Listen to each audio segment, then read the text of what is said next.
তাহলে আমরা আজকে পরমাণুর গঠন দেখব, একদম শুরু থেকে বলছি, হ্যাঁ একদম শুরু থেকে। তাহলে সবার প্রথমেই আমরা পরমাণু সম্পর্কে আমরা ডাল্টন দেখেছিলাম, তাই তো? ডাল্টনের পরমাণু, একটু জানলাগুলো খুলে দাও, সাফোকেশন হবে না। তাহলে ডাল্টনের পরমাণুবাদে কি বলছে? ডাল্টনের পরমাণুবাদে বলছে যে পরমাণু হচ্ছে কি ভাঙা যায় না, তাই তো? এর পরবর্তীতে ডাল্টনের পরে কি আসলো রাদারফোর্ড। রাদারফোর্ড এসে কী করলো? আলফা কণার পাত, এই সোনার পাত দিয়ে আলফা কণার বিচ্ছুরণ করলো। সেখান থেকে আমরা দেখেছি কি করে ভাঙলো, এবং সেখান থেকে দুইটা জিনিস আবিষ্কার করলো, একটা হচ্ছে নিউক্লিয়াস আর একটা হচ্ছে নিউক্লিয়াস বহির্ভূত অংশ। তাহলে ডাল্টন থেকে শুধু এটা অবিভাজ্য, পরমাণু অবিভাজ্য। তারপর ডাল্টনের পরে আসলো হচ্ছে রাদারফোর্ড। রাদারফোর্ড কী করলো? পরমাণুটাকে দুইটা ভাগে ভাগ করে দিল, একটা হচ্ছে নিউক্লিয়াস, একটা হচ্ছে নিউক্লিয়াস বহির্ভূত অংশ।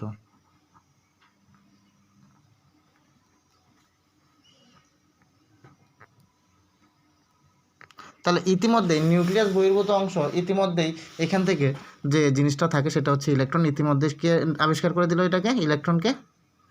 বিজ্ঞানী টমসন বা থমসন ইলেকট্রন আবিষ্কার করে দিল, ঠিক আছে? তাহলে রাদারফোর্ড বললো যে একটা হচ্ছে নিউক্লিয়াস আর একটা নিউক্লিয়াস বহির্ভূত অংশ, এবং সেটা হচ্ছে পজিটিভলি চার্জড আর এটা হচ্ছে কি নেগেটিভলি চার্জড, তাই তো? একটা পজিটিভ একটা নেগেটিভ।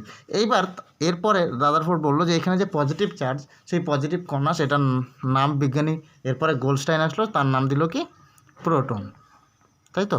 এবার প্রোটন যখন আসলো, তখন প্রোটন যখন দেখলো, তাহলে প্রোটন নিউক্লিয়াসের যে ভরটা সেটা শুধুমাত্র প্রোটনের ভর হওয়া উচিত, কারণ আমরা জানি প্রোটন হচ্ছে ইলেকট্রনের 1890 গুণ ভারী, তাই না? 90 কি 46 গুণ ভারী, 46 গুণ ভারী। প্রোটন 46 গুণ হচ্ছে কার সমান? ইলেকট্রন, তাই তো? একটা প্রোটন একটা ইলেকট্রনের থেকে 1846 গুণ ভারী। তার মানে পরমাণুর যে ভরটা, এই ভরটাই হচ্ছে কার ভর? শুধুমাত্র প্রোটনের ভর। কিন্তু সেটা শুধুমাত্র প্রযোজ্য ছিল কার ক্ষেত্রে? হাইড্রোজেনের ক্ষেত্রে। হাইড্রোজেন বাদ দিয়ে বাকি যাদের ক্ষেত্রে আমরা নিচ্ছিলাম, যেরকম হিলিয়াম, তাই তো? হিলিয়ামের ক্ষেত্রে তাহলে প্রোটন কয়টা? 2টা। কিন্তু দেখা যাচ্ছে এর ভর হয়ে যাচ্ছে 4 একক, মানে 4 AMU, তাই না? আর এর ছিল 2 AMU ভর। তাহলে প্রোটন 2 হলে তাহলে 2টা 2 AMU, কিন্তু হিলিয়ামের ক্ষেত্রে দেখা যাচ্ছে 4 ভর হয়ে যাচ্ছে। লিথিয়ামের হচ্ছে 3, কিন্তু ওর ভর দেখা যাচ্ছে কি হয়ে যাচ্ছে 6। তাহলে নিশ্চয়ই নিউক্লিয়াসে কিছু একটা অংশ আছে যেটার কোনো চার্জ ফার্জ নেই। তখন রাদারফোর্ডের স্টুডেন্ট কে আসলো? রাদারফোর্ডের স্টুডেন্ট স্যাডউইক এসে কী করলো? বললো হ্যাঁ, এখানে একটা আধানবিহীন কণা আছে। সেই আধানবিহীন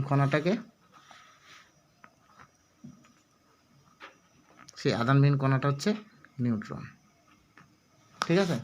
বলছে পরমাণুতে যেহেতু পজিটিভ আর নেগেটিভ চার্জের গল্প, তাহলে যতগুলি পজিটিভ চার্জ থাকবে ততগুলি নেগেটিভ চার্জ থাকবে, অর্থাৎ যতগুলি প্রোটন থাকবে ততগুলি ইলেকট্রন থাকবে।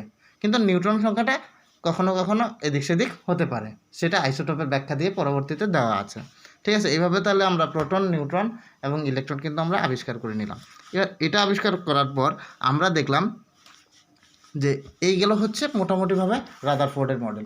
এবার রাদারফোর্ডের মডেলে আরও বলছে যে এই পজিটিভ চার্জের চারপাশে নেগেটিভ চার্জগুলো কিন্তু অনবরত ঘুরে বেড়াচ্ছে, তাই তো? এবার এখান থেকে এইটুক মডেল যখন রাদারফোর্ড দিয়ে দিল, তখন এখান থেকে কিছু ড্রব্যাকস দেখা গেল, মানে এর তত্ত্বের কিছু সীমাবদ্ধতা দেখা গেল। সেই সীমাবদ্ধতাগুলি কি? সীমাবদ্ধতাগুলি এরকম যে প্রোটনের চারপাশে যখন ইলেকট্রনগুলো ঘুরছে, অর্থাৎ পজিটিভ চার্জের চারপাশে যদি নেগেটিভ কোনো চার্জ ঘুরে, তাহলে সে অনবরত নাকি শক্তি বিকিরণ করে। সেটা কোন তত্ত্ব? সেটা হচ্ছে ম্যাক্সওয়েলের ইলেকট্রোডাইনামিক্স বা তরঙ্গ তত্ত্বের হিসাবে, ঠিক আছে? তরঙ্গের বলবিদ্যা অনুযায়ী পজিটিভ চার্জের চারপাশে নেগেটিভ চার্জ ঘুরলে ও অনবরত শক্তির বিকিরণ করে। তাহলে যদি শক্তির বিকিরণ করে, তাহলে কি হচ্ছে? মানুষ যদি রাগ বর্জন করে, তাহলে বাড়ির কাছে আসতে থাকে। আমরা বলছিলাম বেশি রাগ হয়ে গেলে বাড়ির বাইরে চলে যাবে, রাগ কমতে থাকবে, আস্তে আস্তে বাড়ির দিকে আসতে থাকবে। তাহলে তাই যদি হয়, তাহলে এখানে নিউক্লিয়াসের মধ্যে ইলেকট্রনটা কিছুক্ষণ পরে এইভাবে এসে আছড়ে পড়বে। তাহলে পজিটিভ চার্জ, তার চারপাশে যদি ইলেকট্রনটা এইভাবে ঘুরতে থাকে, তাহলে আস্তে আস্তে ওর পারমাণবিক ব্যাসার্ধটা কী হতে থাকবে? কমতে একসময় নিউক্লিয়াসে এসে ইলেকট্রনটা আছড়ে পড়ে। তাহলে এতে করে পরমাণুর স্থায়িত্ব থাকছে না। তাহলে রাদারফোর্ডের তত্ত্বতে কিন্তু এখান থেকে আমরা দেখছি যে একটা কালার, তারপরে কিছুটা ব্ল্যাক স্পট, যেরকম আমাদের হার্টবিট কীরকম হয়, প্রথমে লাভ, একটু গ্যাপ, তারপরে ডু, লাভ, ডু, বা একদম বাইক যখন সবার প্রথমে স্টার্ট নেয় তখন ওইটার যে নিচেটা ইঞ্জিনের যে ভাইব্রেশনটা ওইখানে কিন্তু আস্তে আস্তে হয়, যখন খুব স্পিডে যায় তখন কি হয়, ডিগ ডিগ ডিগ ডিগ ডিগ, মানে একটা কন্টিনিউ মনে হয় না? তো রাদারফোর্ড বলছিল এটা কন্টিনিউ হবে, এই ডিগ ডিগ আওয়াজটা ডিগ ডিগ এরকম চলতেই থাকবে, কিন্তু যখন গাড়িটা আস্তে আস্তে চলে তখন ডিগ ডিগ ডিগ ডিগ। তো পারমাণবিক বর্ণালীটা হচ্ছে এরকম ডিগ ডিগ ডিগ, ঠিক আছে? কিন্তু রাদারফোর্ডের কথা অনুযায়ী তার একদম একটাই আওয়াজ হতে থাকবে, যেরকম এই আওয়াজটা এখন শুনতে পাচ্ছ, কন্টিনিউ আওয়াজটা আসে, কিন্তু অ্যাকচুয়ালি এই আওয়াজটা কন্টিনিউ না, বা এই আলোটা এরকম রশ্মিটা কন্টিনিউ না, এখানে কিছুটা পরিমাণ একটা স্পেস আছে। তারপরে ধরো আরেকটা অন্য কালার চলে আসলো, এভাবে আবার এখানে হচ্ছে আবার ব্ল্যাক স্পট, আবার ব্ল্যাক স্পট, তখন আবার একটা যে কোনো কালার, আবার কিছুটা ব্ল্যাক স্পট।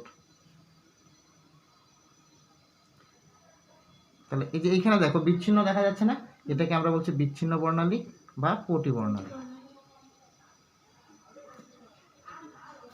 বা এটাকে আমরা পটি বর্ণালী বলছি। এর ব্যাখ্যাটা কিন্তু রাদারফোর্ড দিতে পারলো না, ঠিক আছে? তাহলে এটাকে আমরা বলছি পটি বর্ণালী বা বিচ্ছিন্ন বর্ণালী, অনেক সময় এটাকে রেখা বর্ণালী বলে, বিভিন্ন নামে আছে। আর কতগুলি রেখা বর্ণালী হয় এটার ফর্মুলাটা আজকে বলে দেব, ঠিক আছে? তাহলে এটা হয়ে গেল পরমাণুর গঠন সম্পর্কে প্রাথমিক যে মতবাদ, সেই সময় এটা একদম মানে পুরো আলোড়ন ফেলে দিয়েছিল এই তত্ত্বটা, ঠিক আছে? এরপরে তা পরমাণুর স্থায়িত্ব দেখা দিল না, এর হচ্ছে ম্যাক্সওয়েলের তত্ত্ব অনুযায়ী হচ্ছে এর রশ্মিগুলোর হচ্ছে রেখা বর্ণালীর ব্যাখ্যা কিন্তু দিতে পারলো না, যেটা পারমাণবিক বর্ণালীগুলো। অ্যাকচুয়ালি পারমাণবিক বর্ণালী হচ্ছে এরকম, যে সাধারণ আলোর মতো না, এটা হচ্ছে পারমাণবিক বর্ণালী। একটু কাছের থেকে ধরো না, এটা চলে যাবে, মানে খোলা হয়ে যাবে। তাহলে এটা পারমাণবিক বর্ণালী, ঠিক আছে? এরপরে আসলো বিজ্ঞানী বোর। বোর থেকে আমাদের ইম্পর্টেন্ট পার্ট কিন্তু শুরু হয়ে গেল। এবার বোর কি বললো? এবার বোরের তত্ত্ব। বোরের তত্ত্ব বললো যে ইলেকট্রনগুলি আমাদের স্কুলের স্টুডেন্টের মতো, একটা স্কুলে 1000 স্টুডেন্ট আছে, 5 জন টিচার আছে। এবার তার মানে কি স্কুলে টিচারগুলো টিচারের মতো থাকবে, স্টুডেন্টগুলো মাঠের মধ্যে এলোমেলো দৌড়াতে থাকবে, এরকম হবে? রাদারফোর্ড কি বলছে যে নিউক্লিয়াস আছে, মানে নিউক্লিয়াস হচ্ছে স্যারগুলো, আর তার চারপাশে কে থাকবে? স্টুডেন্ট থাকবে। এবার স্টুডেন্টগুলো কি সবাই একসাথে থাকবে, এলোমেলোভাবে থাকবে? না, এরা কিছু নির্দিষ্ট ক্লাস ওয়াইজ ভাগ করা থাকবে, অর্থাৎ এরা নির্দিষ্ট কিছু বৃত্তাকার কক্ষপথে ওরা কিন্তু আবর্তন করতে থাকবে, এবং কোন কক্ষপথে কতগুলি থাকবে সেটা কিন্তু ও ফিক্স করে দিল, ঠিক আছে? এবং ও আরও বলল যে ওরা যখন ইলেকট্রনগুলি কোনো কক্ষপথে থাকে তখন ওইখান থেকে ওরা শক্তি বিকিরণও করে না, শক্তির শোষণও করে না। যেটা বোর বলছে, রাদারফোর্ড যেটা বলছে, যদি পজিটিভ চার্জ থাকে তাহলে নেগেটিভ চার্জ চতুর্দিকে ঘুরবে, কিন্তু ওইখানে ম্যাক্সওয়েল ওর কন্ট্রোভার্সি দেখা দিল যে যদি এরকম পজিটিভ চারপাশে নেগেটিভ চার্জ ঘুরে তাহলে তো শক্তি বিকিরণ করার কথা। তো রাদারফোর্ডের কাছে কিন্তু ওইটার কোনো রকম এক্সপ্লেনেশন ছিল না। বোর বলল যে যদি ঘুরেও সে কোনো রকম শক্তি বিকিরণ করবে না, ও ঘুরতেই থাকবে, ঠিক আছে? যেটা আমরা কক্ষপথগুলোর নাম আমরা জানি, যেরকম এটা নিউক্লিয়াস, এটা হচ্ছে প্রথম কক্ষপথ, এটা দ্বিতীয় কক্ষপথ, এটা তৃতীয় কক্ষপথ, এটা চতুর্থ, এটা পঞ্চম, যেটা আমরা জানতাম আগে কে এল এম এন ও এইভাবে চলতে থাকে। তাহলে প্রথম কক্ষপথে আমাদের 2n² ফর্মুলা দিয়ে, 2n² ফর্মুলা যেটা নিউটন দিয়েছিল, এই 2n² ফর্মুলা দিয়ে চলতে থাকবে। তাহলে যখন 1 নম্বর কক্ষপথ, এটা হচ্ছে 1 নম্বর কক্ষপথ, এটা 2, এটা 3, এটা 4, এটা 5, তাহলে 1 নম্বর কক্ষপথে দেখতেই পাচ্ছ 2টা থাকবে 2n², 2 নম্বর কক্ষপথে হচ্ছে 8টা, তাহলে এইভাবে ইলেকট্রনগুলো 3 নম্বরে কতগুলো থাকবে? 18টা, যদিও 18টা থাকে না, 8টাই থাকে। তো এইভাবে 2n² ফর্মুলা দিয়ে, এবং এরা বলছে এরা যখন এই জায়গায় থাকবে এরা শক্তির শোষণও করবে না, বিকিরণও করবে না। তাহলে 1 নম্বর তত্ত্ব বলছে যে এরা নির্দিষ্ট বৃত্তাকার কক্ষপথেই ঘুরবে, নির্দিষ্ট ব্যাসার্ধের বৃত্তাকার কক্ষপথ পথে ঘুরবে।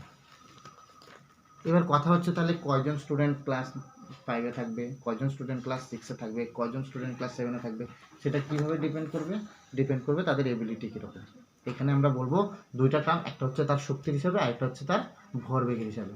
তাহলে এদের যে ভরবেগটা হবে, যে কে কোন কক্ষপথে ঘুরবে সেটা ডিপেন্ড করবে তার ভরবেগটা কত। সেই ভরবেগটা বলছে নির্দিষ্ট ব্যাসার্ধের বৃত্তাকার কক্ষপথে যে ঘুরবে তার জন্য তার যে ভরবেগটা হবে তার যে কৌণিক ভরবেগ হবে সেই কৌণিক ভরবেগটা বলছে mvr, এটা হচ্ছে h/2π ইন্টু n। এনটা কি, এন হচ্ছে 1 2 3 4 5, যেটা হচ্ছে তাদের কক্ষপথগুলি। ঠিক আছে, তাহলে এই অবস্থায় যে ঘুরবে নির্দিষ্ট ব্যাসার্ধে, সেই 8 হচ্ছে আর বৃত্তাকার ব্যাসার্ধের কক্ষপথ। এটাকে আমি r1 ধরছি, এটাকে আমি ধরছি r2, এটাকে আমি ধরছি r3। তাহলে এইভাবে নির্দিষ্ট ব্যাসার্ধের বৃত্তাকার কক্ষপথগুলিতেও ঘুরবে এবং তাদের ঘূর্ণন অবস্থায় যে কৌণিক ভরবেগ হবে সেটা h/2π এর পূর্ণগুণিতক। আর এইচ এখানে হচ্ছে প্ল্যাঙ্কের ধ্রুবক, তাই না? তাহলে এখান থেকে আমরা পাচ্ছি mvr সমান nh/2π। ঠিক আছে, 2 নাম্বার তত্ত্ব কি বললো? 2 নাম্বার তত্ত্ব বললো কক্ষপথে বৃত্তাকার আবর্তনশীল কোনো ইলেকট্রন শক্তির শোষণও করবে না, বিকিরণও করবে না। অর্থাৎ কক্ষপথে উপস্থিত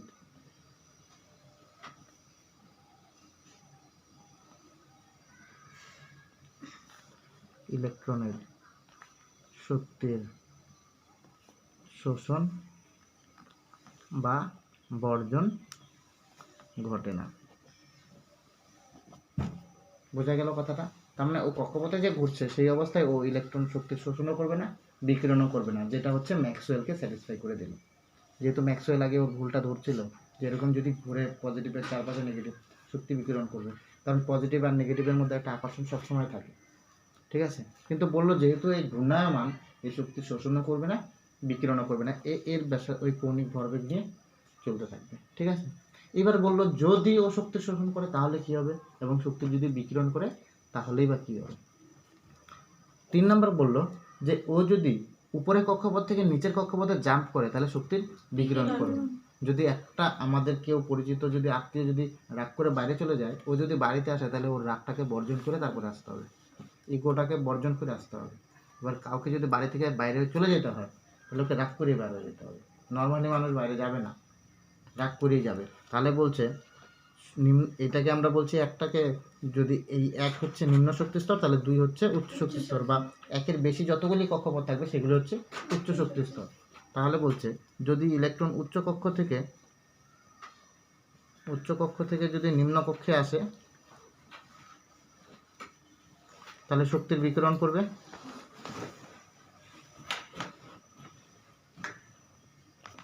আবার যদি নিম্ন কক্ষ থেকে উচ্চ কক্ষে যায় তাহলে শক্তির কি করবে, উচ্চ কক্ষে যদি যায় তাহলে শক্তির শোষণ ঘটবে। ঠিক আছে, এবার বললো যে এই শক্তির বিকিরণটা কিভাবে হবে। এই শক্তির বিকিরণটা হবে তড়িৎ চুম্বকীয় তরঙ্গরূপে। তড়িৎ চুম্বকীয়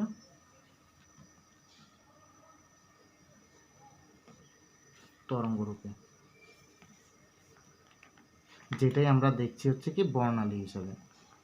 আমরা চোখে এটা কি দেখবো, বর্ণালী। এটাকে আমরা বলছি যেহেতু পরমাণুর ক্ষেত্রে, তাই এটা হচ্ছে পারমাণবিক বর্ণালী।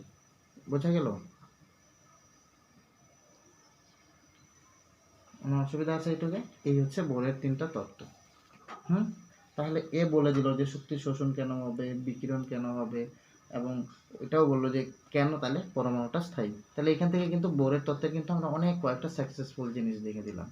ঠিক আছে, এবং স্টুডেন্টগুলো এইভাবেই ইতস্তত ছুটাছুটি করবে না, আর নির্দিষ্ট কিছু ক্লাসেই ওরা বসবে। ঠিক আছে, এবার ক্লাসে যখন স্টুডেন্ট বেশি হবে তখন সেই ক্লাসগুলোকে আবার সেকশনে ভাগ করা হবে, সেটা আমরা পরবর্তীতে আসবো। তাহলে এইগুলো বোরের তত্ত্ব। এবার বোরের তত্ত্ব থেকে খুব ইম্পর্টেন্ট কিছু জিনিস সেটা আমাদের জানতে হবে। একদম শর্টকাট চলছি এখন। হ্যাঁ, যে এনতম কক্ষপথ আর প্রথম কক্ষপথের ব্যাসার্ধ।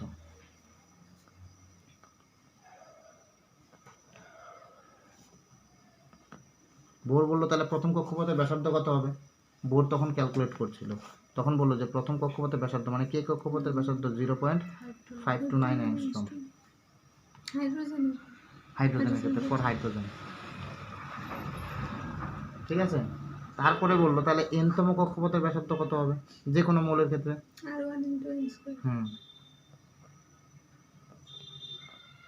এখন আমরা একদম অঙ্কের ভাষায় শিখবো। এনতম কক্ষপথের ব্যাসার্ধ Rn বললো, এটা বলছে R1 into n square by Z. এবার n কি জেড কি, তাহলে R1 এর ভ্যালু কত, এটা তার মানে আমরা বলতে পারি 0.529 into N square by Z, যেখানে এন হচ্ছে কক্ষপথের সংখ্যা, মানে কত নম্বর কক্ষপথ, 1 নম্বর কক্ষপথ না 2 নম্বর কক্ষপথ না 3 নম্বর কক্ষপথ সেটা, আর জেড হচ্ছে তার পরমাণু ক্রমাঙ্ক। পরমাণু ক্রমাঙ্ক মানে ওর কি সংখ্যা, প্রোটন সংখ্যা, ব্র্যাকেট প্রোটন সংখ্যা। স্যার বড় ফর্মুলাটা লাগবে না? কোনটা? ওই যে n স্কয়ার h স্কয়ার। বড় ফর্মুলাটা লাগে না, তোমার অঙ্ক এটা দিয়ে আসবে, এটা জানলেই হবে। বড় ফর্মুলাটা ওই ডেরিভেশনে লাগে, এখন এখানে লাগবে না। ওই একটা জেড স্কোয়ারের একটা ফর্মুলা আছে, ওইটাতে লাগে, এখানে লাগবে না। তাহলে এনতম কক্ষপথের ব্যাসার্ধ, তাহলে ব্যাসার্ধ বললো। এবার যেহেতু এই কক্ষপথগুলোকে আমরা কি বলছি, এক একটা শক্তি স্তর, তাহলে আমাদের প্রথম কক্ষপথের শক্তি হবে, দ্বিতীয় কক্ষপথের একটা শক্তি হবে, তৃতীয় কক্ষপথের একটা শক্তি হবে, এবার বিভিন্ন কক্ষপথগুলোর বিভিন্ন রকম শক্তি হবে। তাহলে সেই শক্তিগুলো আমরা এখান থেকে দেখব যে তাহলে প্রথম কক্ষপথের শক্তি কত ছিল। শক্তি, প্রথম কক্ষপথের শক্তিকে আমরা E1 দিয়ে বলছিলাম। তাহলে বলছে ও ক্যালকুলেট করছিল যে E1 হচ্ছে -13.54 ইলেকট্রন ভোল্ট, বা অলমোস্ট 13.6 ইলেকট্রন ভোল্ট। ঠিক আছে, তাহলে এটা কি, এটা হচ্ছে প্রথম কক্ষপথটার শক্তি, মানে এই কক্ষপথে যে ইলেকট্রনটা ঘুরবে তার শক্তিটা কি -13.54 ইলেকট্রন ভোল্ট, এর শক্তিটা। ঠিক আছে, এটা কার জন্য, ফর হাইড্রোজেন। হ্যাঁ মাইনাস। এবার এই একটা কোয়েশ্চেন আছে, মাইনাস চিহ্নের তাৎপর্যটা কি? মাইনাস চিহ্নের তাৎপর্য, এই চিহ্নের তাৎপর্য, এই চিহ্নের তাৎপর্যটা কিছু না। এই চিহ্নটা আমরা কেন দিচ্ছি, আমরা একটা জিনিস যে দিচ্ছি এটা কেন দিচ্ছি, এর কারণ হচ্ছে একটা ইলেকট্রনকে যখন একটা কক্ষপথে বসাতে হয় তখন সিস্টেমকে কিছু কাজ করতে হয়। এবার আমরা জানি সিস্টেম দ্বারা যে কোনো কার্য সেটা কি হয়, ঋণাত্মক। আর সিস্টেমের উপর যদি আমরা কার্য করি, আমরা থার্মোডাইনামিক্স থেকে দেখছি। তাহলে এটা হচ্ছে যেহেতু একটি ইলেকট্রনকে কক্ষপথে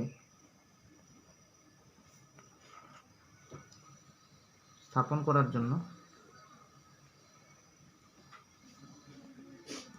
সিস্টেমকে কিছুটা কার্য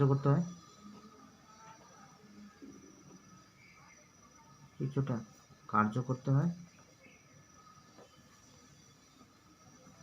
ফলে সিস্টেমের শক্তির কি হয়, হ্রাস ঘটে।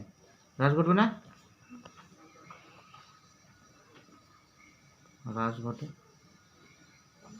তাই সেটা কি করা হয়, নেগেটিভ চিহ্ন দাও। কথাটা বোঝা গেল। তুমি যদি কিছু কাজ করো তার তোমার শক্তি কমবে নিশ্চয়ই, তাহলে ওই সিস্টেম। এবার ইলেকট্রনগুলো কক্ষপথে স্থাপন করা মানে কি, যে এই ইলেকট্রন একটা ধরো একটা অনাথ ছেলে, একটা অনাথ ছেলেকে যদি তুমি বাড়িতে আনতে চাও, কেউ যদি কোনো বাচ্চাকে অ্যাডপ্ট করে, তাহলে কি হচ্ছে, ওর তো কোনো পরিচয় নাই, তাই তো। এবার ও তো জঙ্গলে বাজারে ঘোরা বেড়াবে, তাই না। তাহলে ওকে আনতে হবে, ওকে কালচারাল করতে হবে, তাই না। তাহলে তার জন্য তো খরচা হবে, ড্রেস পোশাক কিনে দিতে হবে, ওকে পড়াশোনা করাতে হবে, ওর কি বলে এটাকে স্ট্যাটাস মেনটেন করতে হবে, যেখানেই যে আসবে তার জন্য তো কিছু খরচা করতে হবে ওই ফ্যামিলিটা। এমনি এমনি তো অ্যাডপ্ট হবে না, ওর পিছনে তো সময় ব্যয় করতে হবে, টাকা পয়সা ব্যয় করতে হবে, সব ধরনের কিছু ব্যয় করতে হবে। তাহলে তার জন্য কি হচ্ছে, ওই ফ্যামিলিটার কিছু খরচা হবে, তাহলে ওর ইকোনমিক অবস্থা আগের থেকে কিছুটা হলেও কমবে। এটাই হচ্ছে গল্প, যে একটা ইলেকট্রনকে আমি এমনি এমনি কক্ষপথে স্থাপন করতে পারবো না, তার জন্য সিস্টেমকে কিছুটা কার্য করতে হবে, এবং সিস্টেম যদি কার্য করে সেই ক্ষেত্রে চিহ্নটা আমাদের নেগেটিভ হবে। ঠিক আছে, তাহলে এটা গেল হচ্ছে প্রথম কক্ষপথের শক্তি। তাহলে এনতম কক্ষপথের শক্তি কি হবে, হাত ব্যথা হচ্ছে? এনতম কক্ষপথের শক্তিটা কি হবে তাহলে, En সমান সমান বলছে E1 ইন্টু 1/n², শুধু n স্কয়ার, z থাকবে না, z²/n²। ঠিক আছে, মনে থাকবে।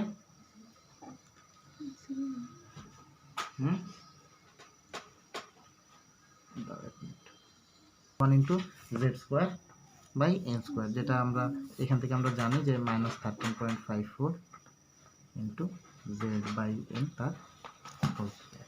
ঠিক আছে, এটা nতম কক্ষপথের শক্তি। এই দুইটার থেকে পরীক্ষায় বেশি কোশ্চেন আছে। তাহলে এইটুকু গেল হচ্ছে পরের তত্ত্ব থেকে ইম্পর্টেন্ট জায়গা। আরেকটা ইম্পর্টেন্ট জায়গা হচ্ছে যে এখান থেকে আমরা রিডবার্গের সমীকরণটাও দেখে নিব। রিডবার্গের সমীকরণ কি বলছে? রিডবার্গের সমীকরণ বলছে যখন একটা কণা বা একটা ইলেকট্রন যখন উপরের কক্ষ থেকে নিচের কক্ষপথে আসবে তখন তো শক্তির বিকিরণ করবে। সেই শক্তির বিকিরণটা যে করবে তার তো একটা তরঙ্গ দৈর্ঘ্য থাকবে, যেহেতু তড়িৎচুম্বকীয়। এবার দেখবা একটা লোহাকে যখন আমরা গরম করি সেটা কিন্তু আলো বিকিরণ করে, আলো বিকিরণ করে না?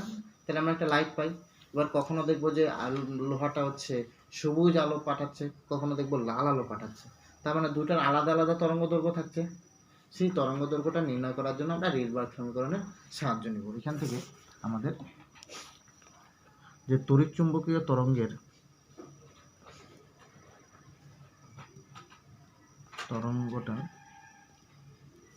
তরঙ্গ দৈর্ঘ্য হবে, এই ল্যামডাকে আমরা বার করবো 1/λ সমান সমান RH into 1/n1 square minus 1/n2 square. ঠিক আছে, এবার কোনটা কি আমরা ল্যামডা আমরা জানি, এটা ল্যামডা তরঙ্গ দৈর্ঘ্য আমরা বলিয়ে দিলাম এখানে। RH হচ্ছে রিডবার্গের ধ্রুবক,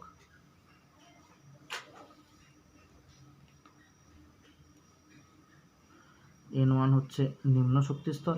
নিম্ন শক্তি স্তর মানে নিম্ন কক্ষ, আর n2 হচ্ছে কি উচ্চ শক্তি স্তর। ক্লিয়ার?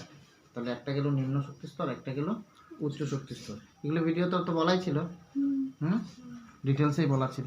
তাহলে এই নিম্ন শক্তি স্তর আর এই উচ্চ শক্তি স্তর, এখান থেকে এই 1/λ আবার এটাকে বলা হয় কি তরঙ্গ সংখ্যা। তরঙ্গ সংখ্যাকে আমরা নিউ বার দিয়ে প্রকাশ করি। নিউ বার ওটা লিয়ের মতো সমান RH into 1/n1 square minus 1/, এই দুটো সমীকরণ খুব ভালো করে শিখতে হবে। এটা হচ্ছে জেনারেল ফর্মুলা, নর্মাল। ঠিক আছে, এবার এখান থেকে কিছু কঠিন প্রশ্ন আছে। সেটা বলে যে যদি তরঙ্গ দৈর্ঘ্য যদি ম্যাক্সিমাম হয়, তরঙ্গ দৈর্ঘ্যটা কী হবে? সব দীর্ঘতম। যদি তরঙ্গ দৈর্ঘ্য দীর্ঘতম হয় তাহলে n1 আর n2 ডিফারেন্সটা কী হবে, তাই তো? যদি তরঙ্গ দৈর্ঘ্য দীর্ঘতম হয় তাহলে কি হবে? তাহলে এখান থেকে দেখো আমরা 1/λ সমান সমান আমরা দেখছি একটা জিনিস এখান থেকে যে RH ইন্টু 1/n স্কোয়ার, এরকম একটা ফর্মুলা দেখছি না?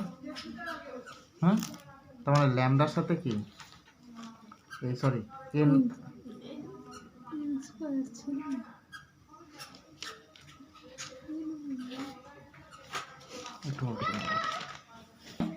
তাহলে n2 এবং n1 এর ডিফারেন্স পার্থক্য মিনিমাম হবে, ন্যূনতম হবে। এইভাবেই মনে রাখো। ঠিক আছে, যদি তরঙ্গ দৈর্ঘ্যটাকে দীর্ঘতম পাইতে হয়, দীর্ঘতম তরঙ্গ দৈর্ঘ্য, তাহলে n2 এবং n1 এর পার্থক্যটাকে ন্যূনতম হইতে হবে, এবং n1 এর ভ্যালুটা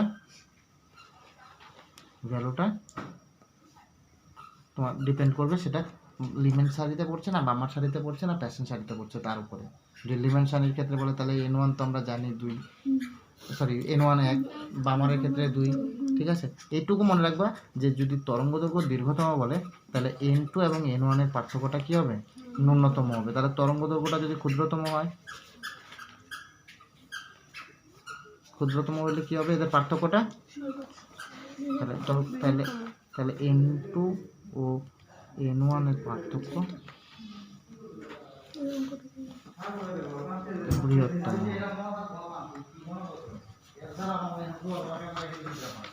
তাহলে বোঝা গেল কথাটা। তাহলে তরঙ্গ দৈর্ঘ্য দীর্ঘতম, তাহলে n1 এবং n2 এর পার্থক্যটা মিনিমাম হবে, আর তরঙ্গ দৈর্ঘ্য যদি ক্ষুদ্রতম হতে হয় তাহলে n2 এবং n1 এর পার্থক্যটা বৃহত্তম হবে। আচ্ছা, এবার এখান থেকে আরেকটা পাশাপাশি একটা জিনিস আমাদের জেনে রাখতে হবে, যদি তরঙ্গ দৈর্ঘ্য দীর্ঘতম হয় তাহলে শক্তিটা কী হবে, ওদের ন্যূনতম। যদি বলে ন্যূনতম শক্তির তরঙ্গটা কোত্থেকে পাবো? যার তরঙ্গ দৈর্ঘ্য বেশি তার শক্তিটা কি হবে? ন্যূনতম। যদি শক্তি ন্যূনতম হইতে হয় তাহলে n1 এবং n2 এর পার্থক্যটা কি হবে? ন্যূনতম হবে। তাহলে তরঙ্গ দৈর্ঘ্য ক্ষুদ্রতম মানে কি? শক্তি ম্যাক্সিমাম। তাহলে শক্তি ম্যাক্সিমাম কখন হবে? যখন n2 এবং n1 এর পার্থক্য ম্যাক্সিমাম হবে। ক্লিয়ার হলো কথাটা? এই জিনিসগুলো কিন্তু হচ্ছে কি পয়েন্ট এই চ্যাপ্টারে। ঠিক আছে, অঙ্কগুলি কিন্তু এভাবেই আসবে, এখন ক্রিটিসিজম আসবে এই অঙ্কগুলোর থেকে। আর এটার হচ্ছে ফর্মুলা আমরা জানি 1/n1² - n2²। ক্লিয়ার? ঠিক আছে, এটা গেল রিডবার্গ। হ্যাঁ, এবার রিডবার্গের সমীকরণ গেল, এবার প্লাঙ্কের সমীকরণগুলো একটু দেখে নিই। স্যার এই প্ল্যাঙ্ক আর হচ্ছে ওই প্ল্যাঙ্ক কোয়ান্টাম কি একই মানুষ? একই। এবার প্ল্যাঙ্কের কোয়ান্টাম তত্ত্ব, এগুলো যেগুলোর থেকে অঙ্ক আসবে এগুলোই বলছে। প্ল্যাঙ্কের কোয়ান্টাম তত্ত্ব, প্ল্যাঙ্কের কোয়ান্টাম তত্ত্ব হচ্ছে এরকম যে আমি আজকে অনামিকাকে 100 টাকা দিলাম, তার মানে 100 টাকাটা কি আমি এট এ টাইম 100 টাকা দিয়ে দিলাম? 100 টাকা কি একবারে চলে আসছে? কীভাবে আসছে? 1 টাকা 1 টাকা 1 টাকা করে আসছে, তাই তো? আজকে বিয়ে বাড়িতে 100 জন বরযাত্রী আসবে, ঠিক আছে? তাহলে 100 জন যদি বরযাত্রী আসে তাহলে একটা বড় কার্টুন দিয়ে হচ্ছে আমি মিষ্টির প্যাকেট দিলাম। সেই মিষ্টির প্যাকেটটা কি হয়ে যাবে? কোয়ান্টাম আকারে যাবে। তাহলে প্রত্যেকে একটা একটা করে মিষ্টি পাবে। যখন মিষ্টিগুলো আনবে প্যাকেট করে, তখন তো ছোট বাক্সতে আনতে পারবে না। বরযাত্রীর জন্য 1 কার্টুন হচ্ছে মিষ্টি আনা হচ্ছে। তাহলে এই 1 কার্টুন মিষ্টির মধ্যে 100টা কি আছে? প্যাকেট আছে। তাহলে এই যে শক্তিগুলি যে বললাম, এই যে শক্তির শোষণ বা বিকিরণ হচ্ছে, সেই শক্তির বিকিরণগুলো কিভাবে হবে? কোয়ান্টাম আকারে হবে, মানে একক হিসাবে হবে। যে আমি কাউকে 100 টাকা দিলাম, তার মানে এই যে আমি ওকে 1 টাকা 1 টাকা করে 100টা 1 টাকা দিলাম, ঠিক আছে? এই যে শক্তির শোষণ বা বিকিরণ যেটা হচ্ছে সেটা হচ্ছে বলছি কি কোয়ান্টা আকারে হবে। শক্তির শোষণ বা বিকিরণ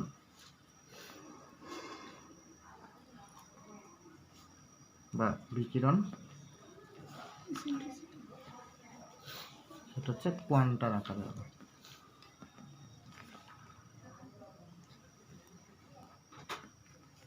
ঠিক আছে, কোয়ান্টা মানে হচ্ছে একক, ঠিক আছে? আর এর ইউনিটটা হচ্ছে ফোটন। ইউনিটটা কি? ফোটন, মনে থাকবে? তাহলে এই কোয়ান্টার আকারে হবে। তাহলে এই শক্তিটা যে আসবে, এই আলোর শক্তিটা কার সঙ্গে নির্ভর করবে? শক্তিটা বেশি হবে না শক্তিটা কম হবে? কার সঙ্গে? গতিবেগ, আলোর গতিবেগ। ঠিকই বলছে যে আলোর যে শক্তিটা, আলোর শক্তিটা ডিপেন্ড করবে তার ইসের উপর, কম্পাঙ্কের উপর বা তার তরঙ্গদৈর্ঘ্যের উপরে, ঠিক আছে? বলছে এই আলোর শক্তি, যে আলোটা আসবে সেই আলোর শক্তি এই ই বলছে প্রপোর্শনাল টু তার তরঙ্গ কম্পাঙ্ক। অর্থাৎ যার কম্পাঙ্ক যত বেশি হবে তার শক্তি তত বেশি হবে, আর তার তরঙ্গ দৈর্ঘ্য ব্যস্তানুপাতে পরিবর্তিত হবে। মশার আওয়াজটা বেশি কানে লাগে না গাড়ির আওয়াজটা বেশি কানে লাগে? ভালো করে বলবো, মশার আওয়াজটা কানে বেশি লাগে না গাড়ির আওয়াজ বেশি লাগে ঘুমানোর সময়? কেন? কারণ হচ্ছে মশার যে আওয়াজটা তার বেশি, ঠিক আছে?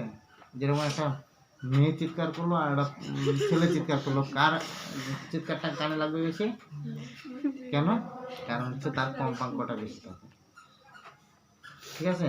তাহলে যার কম্পাঙ্ক বেশি তার শক্তিও বেশি। আলোর ক্ষেত্রেও তাই, শব্দের ক্ষেত্রেও যেরকম আলোর ক্ষেত্রেও একই রকম। তাহলে আমরা এখানে এই কম্পাঙ্কটা মিউ দিয়ে প্রকাশ করছি আর তরঙ্গ দৈর্ঘ্যটাকে আমরা কি ল্যামডা দিয়ে প্রকাশ করছি। তাহলে আমরা এখান থেকে আমরা লিখতে পারি ই প্রপোর্শনাল টু মিউ। এবার এই প্রপোর্শনাল সাইনটা উঠাবো আমরা কার জন্য? কি দিয়ে? প্ল্যাঙ্কের ধ্রুবক দিয়ে। সেটা হচ্ছে ইকুয়ালস টু এইচ মিউ। এখানে এইচ হচ্ছে কি?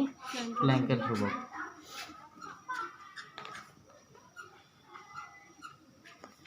ঠিক আছে?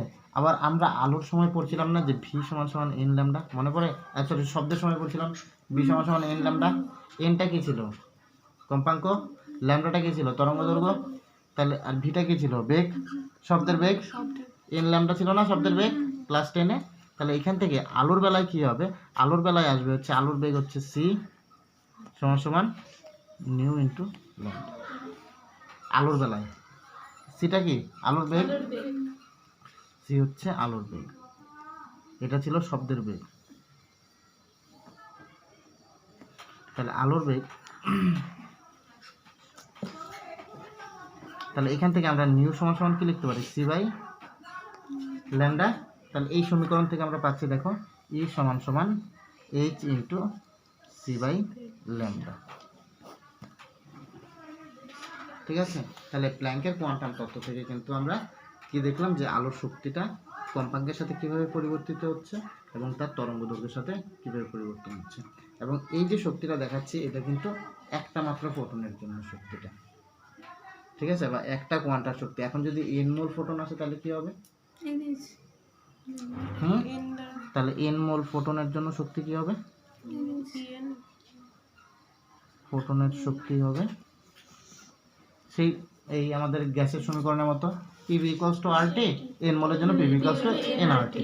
তাহলে এখানে এন মোলের শক্তি হবে ই সমান সমান এন এইচ নিউ,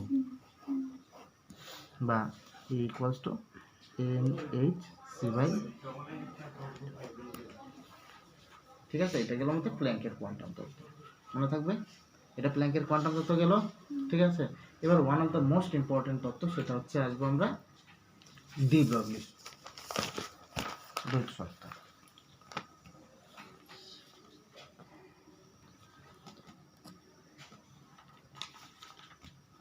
দ্বৈত সত্তা, দ্বৈত সত্তাটা কি জিনিস একটু বলো তো আমাকে কেউ।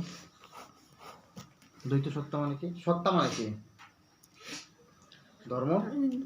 তাহলে এই ডি ব্রগলির ডুয়াল নেচার মানে হচ্ছে ইলেকট্রনটাকে আমরা এক সময় দেখছি যখন শক্তি বিকিরণ করছে, তার মানে ইলেকট্রনকে আমরা এক সময় বা পরবর্তীতে আমরা দেখব ইলেকট্রনটাকে একটা তরঙ্গ আকারে দেখছি। মানে ইলেকট্রনটা নিউক্লিয়াসের চারপাশে নাকি এইভাবে ঘোরে না, আমরা এতক্ষণ জানতে, হ্যাঁ একবার দেখছি যে কণা আকারে ঘুরছে, আরেকবার দেখছি যে আমরা এরকম তরঙ্গের আকারে ঘুরছি।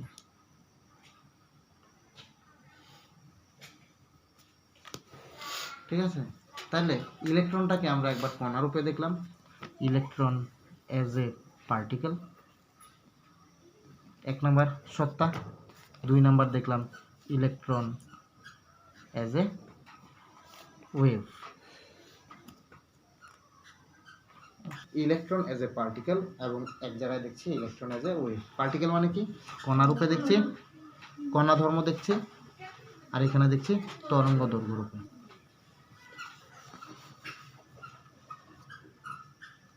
ঠিক আছে, এবার যদি একটা কণার শক্তি বলি তাহলে আইনস্টাইনের সমীকরণ অনুযায়ী কণার শক্তি কি হবে, আইনস্টাইনের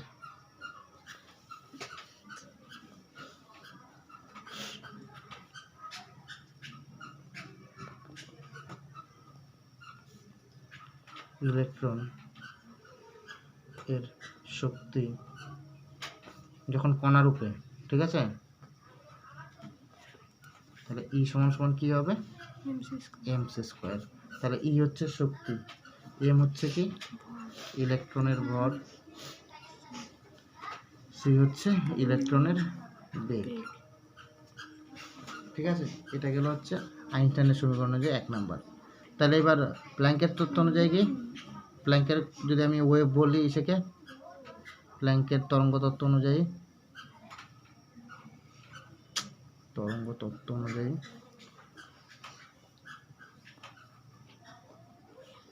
প্ল্যাঙ্কের তরঙ্গ তত্ত্ব অনুযায়ী ইলেকট্রনের শক্তি কি হবে,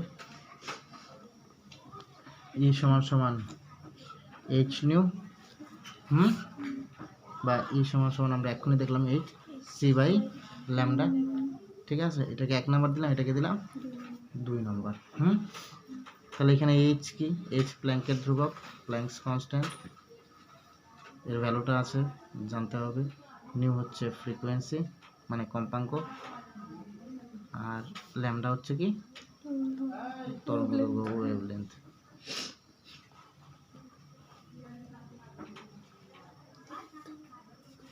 ঠিক আছে, তাহলে এখান থেকে আমি এক নাম্বার আর দুই নাম্বার সমীকরণে দেখো এটাকে সমান করে দিই, এক ও দুই নং থেকে পাই তাহলে এমসি স্কোয়ার সমান সমান দেখো আমরা পাচ্ছি H into C by lambda. এরকম পাচ্ছি না? দেখো ডান দিকের গুলো ই তো একই।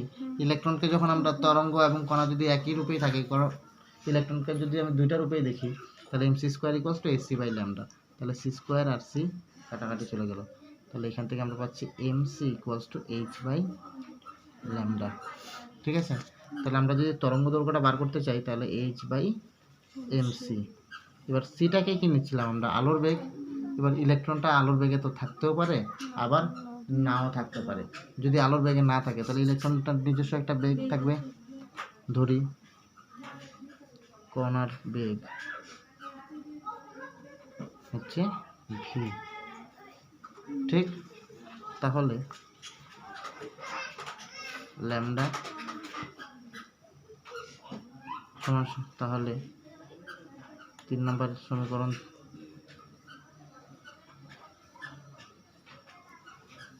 থেকে পাই ল্যামডা সমান সমান এইচ বাই এম। ঠিক আছে? মনে থাকবে এটা। আর এই এইচ বাই এম বিকে একসাথে কি লেখা হয়? ল্যামডা সমান সমান এইচ বাই পি। কারণ ভরবেগ কে পি আকারে প্রকাশ করছে, সমান পি সমান সমান এমভি। ঠিক আছে? এটা হচ্ছে কার শর্ত? তাহলে ডি ব্রগলির দ্বৈত শর্ত। বোঝা গেল? এটা গেল। এবার এখান থেকে কয়েকটা অঙ্ক আসে, এত সহজভাবে আসে না, আসে একটু ঘোরানো প্যাটার্ন অঙ্ক। এবার ঘোরানো প্যাটার্ন, একটা বস্তুর মধ্যে কয় ধরনের শক্তি থাকে? একটা কণা বা একটা বস্তুর মধ্যে কয় ধরনের শক্তি থাকে? কত ধরনের শক্তি থাকে? কয় টাইপের শক্তি থাকে? ধরন বলতে স্যার কয় টাইপ? একটা বস্তু স্থির অবস্থায় আছে, তাহলে তার মধ্যে একটা কি শক্তি আছে? ও স্থিতিশীল যদি ঘুরতে থাকে হ্যাঁ গতিশক্তি তাহলে মোট শক্তি সমান সমান কি? স্থিতি plus kinetic energy plus potential energy মানে স্থিতিশক্তি প্লাস গতিশক্তি। এবার যদি একটা ইলেকট্রন ঘুরতে থাকে তার মধ্যে কোনো স্থিতিশক্তি থাকবে? না থাকবে। স্থিতিশক্তি জিরো।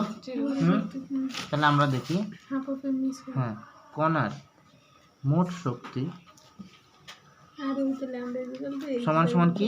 তার গতিশক্তি এটা করলে প্লাস স্থিতিশক্তি। তাই তো? একটা যখন ঘুরতে থাকবে তখন, এবার যদি আমি এটাকে ই ধরি তাহলে ই সমান সমান আমরা কি পাচ্ছি? গতিশক্তি হচ্ছে হাফ এম ভি স্কোয়ার, আর স্থিতিশক্তি কি? হ্যাঁ, মানে এমজিএইচ এমজিএইচ বা রো জিএইচ যাই বলো। ঠিক আছে? এখানে এমজিএইচ। তাহলে ঘূর্ণায়মান কণার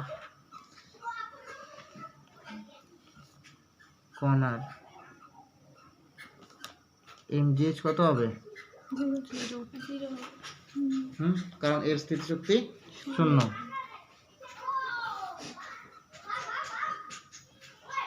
0। তাহলে ইলেকট্রনের শক্তি বা কোনো কণার শক্তি আমরা কি সমান সমান লিখতে পারি? হাফ এম ভি স্কোয়ার লিখতে পারি না? তাহলে এখান থেকে আমরা লিখতে পারি এম ভি স্কোয়ার সমান সমান 2e। উভয় দিকে এম গুণ করি,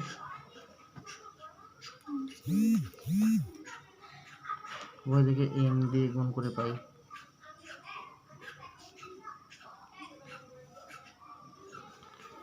M into M V square সমান সমান 2me লিখতে পারি। তাহলে এম স্কোয়ার ভি স্কোয়ার সমান সমান 2me। তাহলে এখান থেকে আমরা দেখো এম ভি সমান সমান পাচ্ছি √2m। পাচ্ছি না? পাচ্ছি তো? তাহলে এটাকে এম ভিকে ডি ব্রগলির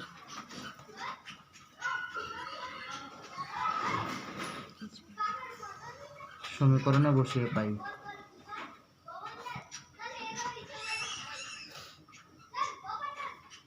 যেটা ছিল lambda equals to H by M V ছিল না? তাহলে এম ভিটাতে বসাবো। তাহলে এম ভিতে যদি বসাই তাহলে কি পাচ্ছি? Lambda equals to H by 2m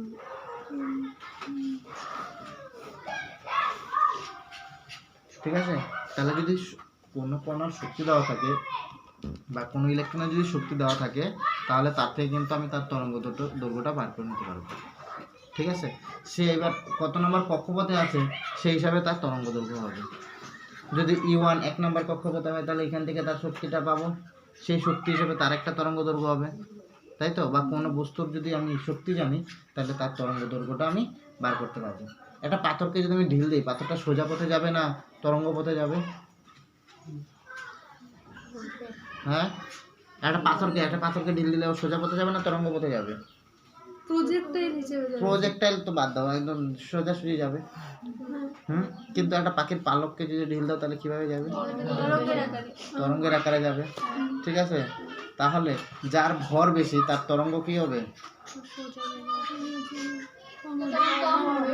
তরঙ্গ দৈর্ঘ্য কম হবে, আর যার ভর কম হবে তার তরঙ্গ বেশি হবে। দেখো এই যে এখান থেকে দেখো এইচ ধ্রুবক, যদি সব ধ্রুবক নেই তাহলে দেখো এম এর সাথে ব্যস্ততা আছে, তাহলে ল্যামডা প্রপোর্শনালটা আমি লিখতে পারি যদি এইচ এবং ই ধ্রুবক হয়।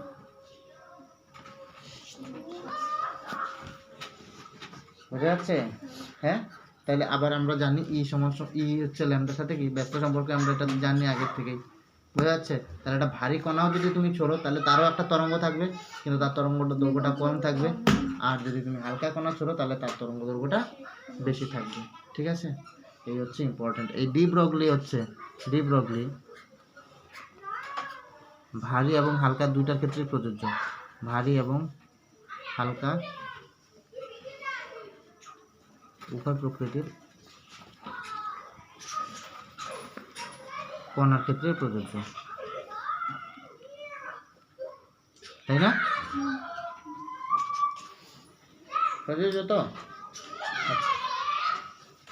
এবার আসি আমরা আরেকটা মোস্ট ইম্পর্টেন্ট জিনিস, সেটা হচ্ছে হাইজেনবার্গের নীতি। আজকে একদম শেষ করে দিব পরমাণুর উপর। কটা বাজে আজকে? হ্যাঁ, কটা পড়া তোমাদের জানো? আমার স্যার 5:30টার দিকে এখান থেকে রওনা দিলেও হবে। আর বাকিদের কারো পড়া নাই, তাহলে তুমি 5:30টার দিকে চলে যাও, বাকিদের পড়া দেবে। তাহলে আমরা এখন দেখবো হচ্ছে হাইজেনবার্গের অনিশ্চয়তা নীতি। না 5:30টাই চলো, 5:30টার মধ্যে শেষ করি। একটু পরে গেলে হবে স্যার। অনিশ্চয় বায়োলজি তো। একটু অফ করো তো, আগের মশাটা আগের যতটুকু বললাম এতটুকু কোনো অসুবিধা আছে? যদি ভিডিও দেখে থাকো তাহলে অসুবিধা হওয়ার কথা না। আজকে ভিডিওগুলো আরেকবার দেখবা, এই ভিডিওগুলো যেগুলো দেওয়া আছে হাইজেনবার্গের অনিশ্চয়তা নীতি। যেরকম একটা লোক দৌড়তে থাকা অবস্থায় ঠিকঠাক খাইতে পারে না, ঠিক একটা ইলেকট্রন যখন খুব স্পিডে ঘুরতে থাকে তখন ওর ওজনটা মাপা সম্ভব হয় না, বা ওর ভরবেগটা মাপা সম্ভব হয় না ঠিকঠাক করে। মানে মাপতে পারবো কিন্তু অ্যাকুরেট হবে না, যেহেতু এই নিউক্লিয়াসের চারপাশে বা এই প্রোটনকে কেন্দ্র করে ইলেকট্রনগুলো তীব্র বেগে ঘুরছে। যখন তুমি একটা ইলেকট্রনকে এই পজিশনে তার পজিশন মাপতে যাচ্ছ, ঠিক আছে, তখন দেখছো মাপার সঙ্গে সঙ্গে ইলেকট্রনের পজিশনটা এখানে চলে আসলো, তাই তো? বাচ্চাগুলোকে যদি বলো এই তুই এখানে দাঁড়া, তোর ওজনটা ঠিকঠাক দেবো, দেখবো বাচ্চা নাই থাকে, বাচ্চা এত চঞ্চলে দুমদাম এখান থেকে চলে যাবে। ওই যে খাওয়াইতে যাবো, দেখবো মুখে খাবার দিবা, ও দেখবো মুখ ওই দিকে, ঠিকঠাক খাইতে পারে না, কিন্তু খাওয়ানো যায় না। কিন্তু তো এখানেও তাই, যখন আমি একটা ইলেকট্রনের অবস্থান এবং তার ভরবেগ দুটাকে আমি একসাথে গণনা করতে চাবো, তখন আমি সঠিকভাবে মানে একদম নির্ভুলভাবে আমি গণনা করতে পারবো না। হাইজেনবার্গ মানেই হচ্ছে তার অবস্থান এবং তার ভরবেগ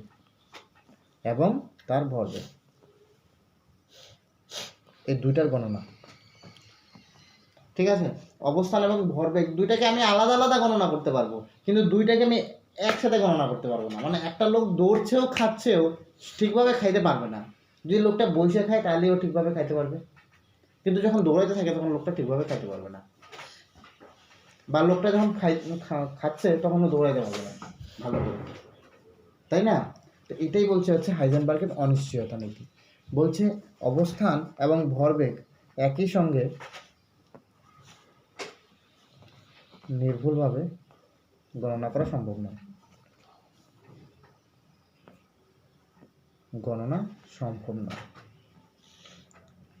ইলেকট্রন অবশ্যই, এটা ইলেকট্রন বলতে পারো, বা একদম খুব হালকা কণা, কারণ ইলেকট্রনের থেকে হালকা কণা পাওয়া যায় না মোটামুটিভাবে আমরা জানি। ঠিক আছে, ইলেকট্রনটাই সবচেয়ে মোটামুটি সব থেকে আলাদা কণা। স্যার ম্যাক্সিমাম আছে আছে আছে, ওগুলো তো দরকার হয় না আমাদের। ঠিক আছে, ইলেকট্রনকে নিয়েই বলবে। তাহলে আমরা বলছি যে অবস্থান এবং এদের ভরবেগটা আমরা একসাথে কিন্তু তুলনা করতে পারছি না। ঠিক আছে, তাহলে এর সম্ভব নয়। তার মানে এখানে দুইটা অনিশ্চয়তা থাকছে, একটা হচ্ছে অবস্থানের অনিশ্চয়তা আর একটা হচ্ছে ভরবেগের অনিশ্চয়তা, তাই তো? তাহলে এখানে যখন ছিল আর এখানে এই দুজনের মধ্যে একটা অবস্থানের অনিশ্চয়তা আছে, তাহলে এই অবস্থানের অনিশ্চয়তাকে আমরা ধরে নিচ্ছি হচ্ছে del x,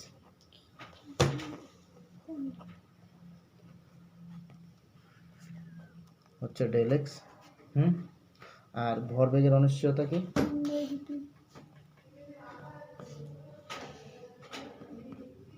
del M V. ভরবেগ মানে কি? এম ইন্টু ভি, ভর ইন্টু বেগ। তাহলে এর অনিশ্চয়তা হচ্ছে ডেল এম ভি, আর অবস্থানের অনিশ্চয়তা বলছে কি? Del X. তাহলে বলছে এই দুইজনের গুণফল del X into del V, del M V greater than or equals to H by 4 pi. মানে এই দুইজনের অনিশ্চয়তার গুণফল এইচ বাই 4 পাইয়ের থেকে বেশি হবে। এইচটা কি আমাদের প্ল্যাঙ্কের ধ্রুবক, আর পাই তো আমাদের ধ্রুবক, আমরা পায়ের মান জানি, তাই না? তাহলে এইচ বাই 4 পাইয়ের থেকে বেশি অথবা সমান। আমরা অঙ্ক যখন করব তখন সমান ধরেই করে যাব। ঠিক আছে, এখান থেকে যদি আমরা সমান ধরে করে যাই তাহলে আমরা del X into M, M এর কি কখনো পরিবর্তন হয়? ভরের পরিবর্তন হয় কখনো? এম এর কোনো পরিবর্তন হয় না, ভরের কোনো পরিবর্তন হয় না, ভর একদম যেরকম ছিল এরকমই থাকবে। তাহলে এটাকে আমরা একটু রিঅ্যারেঞ্জ করে লিখতে পারি এম ডেল ভি সমান সমান এইচ বাই 4 পাই। ঠিক আছে, এখান থেকে যেটা আমরা পাই সেটা হচ্ছে del X into del V. এই সমীকরণটাকে একটু শুধু রিঅ্যারেঞ্জ করা, ডেল ভি সমান সমান এইচ বাই 4 পাই এম, এটা দিয়ে অঙ্ক আসে। ঠিক আছে, এবার যদি বলো যে স্যার তাহলে কি এগুলি হালকা কণার ক্ষেত্রে প্রযোজ্য, ভারী কণার ক্ষেত্রে প্রযোজ্য হবে? হাইজেনবার্গের নীতিটা ভারী কণার ক্ষেত্রে হবে না, কারণ ভারী কণার ব্যাসার্ধ তো অনেক বড়। আজকে অনামিকাকে হচ্ছে ভাষাতে খাওয়াই দিচ্ছে, এ সরতে সরতে খাওয়াই দিবে ততক্ষণে, কারণ এ অনেকটাই কম চঞ্চল। একে যদি যখন বড় হতে থাকে তখন চঞ্চলতা কমতে থাকে, যখন যত ভারী কণা হবে ওর মুভমেন্টটা, ওর স্পিড কি হবে? কমবে। অর্থাৎ দুটার ক্ষেত্রে আমরা অনিশ্চয়তার মানটা অনেকটাই কম পাবো। এর জন্য ভারী কণার ক্ষেত্রে কিন্তু এই তত্ত্ব প্রযোজ্য নয়। ভারী কণার ক্ষেত্রে, ভারী কণা বা বড় কণার ক্ষেত্রে অপ্রযোজ্য। মনে থাকবে? তাহলে হাইজেনবার্গের কিন্তু শুধুমাত্র হালকা কণার ক্ষেত্রে সম্ভব। তাহলে এইটুকু গেল আমাদের হচ্ছে বেসিক কিছু রুলস। এবার এরপরে যা সমস্ত রুলস আসবে সব হচ্ছে কোয়ান্টাম সংখ্যার উপরে। ঠিক আছে, তাহলে এখন আমরা একটু কোয়ান্টাম সংখ্যাগুলো দেখে নিই। তাহলে কোয়ান্টাম সংখ্যা কেন দরকার পড়লো? এবার দেখো, আমাদের যত সমস্যা হচ্ছে, আমরা শুরু থেকেই বলছি, আমাদের যত সমস্যা হচ্ছে ইলেকট্রনের অবস্থান নিয়ে। ইলেকট্রনের অবস্থান ভরবেগ ঠিকঠাক গণনা করা যাচ্ছে না, ইলেকট্রনটা কোথায় আছে। আজকে আমাকে একদিন বলে দিল, অনামিকার বাবা বলে দিল অনামিকা হচ্ছে কামকরে হাই স্কুলে পড়ে। আমি অনামিকা গিয়ে সরাসরি চিনবো? আমি ওকে কোনোদিন দেখিনি, চিনবো না। তাহলে আমাকে অনেকগুলো ইনফরমেশন জানতে হবে যে অনামিকা ঠিক আছে আমাকে বললো হাই স্কুলে পড়ে, তার মানে ধরো এই হাই স্কুলের ছাত্র। তাহলে একটা ইলেকট্রন হচ্ছে ধরে নিলাম হিলিয়ামের, এইটুকু কি আমি ইলেকট্রনটা কোথায় আছে আমি জানতে পারবো? জানতে পারবো না। তখন আমাকে জিজ্ঞেস করতে হবে যে ও কোন ক্লাসে পড়ে। প্রথমে আমি ক্লাস জানবো, তারপরে জানবো ও কোন স্ট্রিমে আছে, সায়েন্স, আর্টস, কমার্স। ঠিক আছে, এইটুকু আগে জানবো। তারপর সায়েন্সের তো অনেকগুলি ভাগ থাকবে, যেহেতু আমি কোন ক্লাসে পাবো, ফিজিক্সে পাবো নাকি ম্যাথে পাবো, না কোথায় পাবো, বা কোন সেকশনে আছে। তাহলে এর জন্য আমাকে অনেকগুলি ওর ডেফিনেশন লাগবে। প্রথমত লাগবে ওর ক্লাস, তারপরে লাগবে ওর হচ্ছে স্ট্রিম, তারপরে লাগবে হচ্ছে ও কেমন দেখতে, ওরকম দেখতে তো অনেকগুলিও থাকতে পারে, তারপরে ওর ইন্ডিভিজুয়াল কিছু আইডেন্টিটি। ঠিক আছে, তাহলে একটা স্টুডেন্টকে স্কুলে খুঁজতে যেরকম অনেকগুলি ওর পরিচয় লাগবে, ঠিক একই রকম একটা ইলেকট্রন কোথায় আছে বা কোন ইলেকট্রনটা কি সেটা জানার জন্য আমাদের কতগুলি কোয়ান্টাম সংখ্যা দরকার পড়বে। সেই কোয়ান্টাম সংখ্যাগুলিকে আমরা চারটা ভাগে, আমরা 4 রকম কোয়ান্টাম সংখ্যা দরকার একটা ইলেকট্রনকে বার করার জন্য।